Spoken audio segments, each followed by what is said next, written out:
Steinar Engeset has spent 5 decades advancing Canada's marine industry, from pioneering sustainable fishing practices to helping ensure Indigenous inclusion in our fishery. His leadership has left an indelible mark on our blue economy. For his enduring legacy of marine innovation and community commitment, this year's Industry Lifetime Achievement Award honors Steinar Engeset. When I started in fisheries, at the time Steinar was one of the forerunners in the northern shrimp industry. He's an innovator, and he's also someone who looks for challenges and looks for solutions. He's always dealing with issues and finding solutions to industry-wide problems. In 1985, Steinar bought the receivership. Steinar was a shareholder, but he was a hands-on shareholder. He wasn't a man that just sat in the boardroom and waited for annual meetings. It's hard now to imagine a fishery without the Nordmore Great. The issue in the 1980s, there was a big problem with bycatch within the industry, and vessels had to continuously keep moving to conform to the regulation and bylaws of the fisheries. To this day, we're still using the Nordmore Great. Steinar was he was instrumental in getting that actual great over here and into the shrimp fishery. One of the things that Steinar has been committed to is he has had a long-standing belief that the First Nations in this country deserve to be involved in economic development as well. Steinar always recognized that the Inuit Inuit were the first peoples up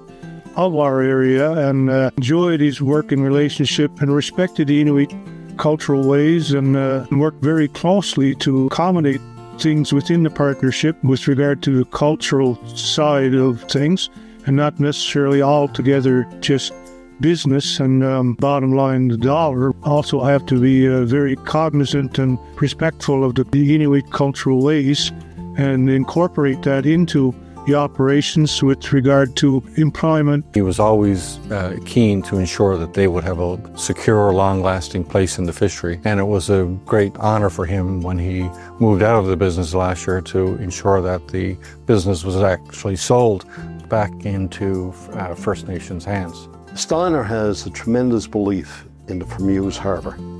He believes that this harbour is one of the best harbours in Atlantic Canada. He believed that this is an ideal location for an offshore oil supply base. Very clear where Steinar's heart in particular lies is with veterans and veterans' causes. Steinar's relationship with the veterans and the war sailors is rooted in a bottomless gratitude. His biggest motivation has always been, and still is, to do something in return. It is the income he has received through his many companies that has been used for medals, books, and all the other projects that he has realized. He founded the Convoy Cup in Nova Scotia to celebrate and recognize veterans of the past. He's also a great supporter of rescue dogs and has helped train and gifted these dogs to veterans in need. I don't think there's anybody any more dedicated in this industry, have the passion for this fishing industry than Steinar. Steinar's a deserving candidate because he's had a lifelong commitment to the northern shrimp industry and fisheries development, but he's also, in a quiet way, without looking for recognition, supported students through scholarships, supported Indigenous development, and supported the innovation and research that keeps the industry going. Congratulations, Steinar.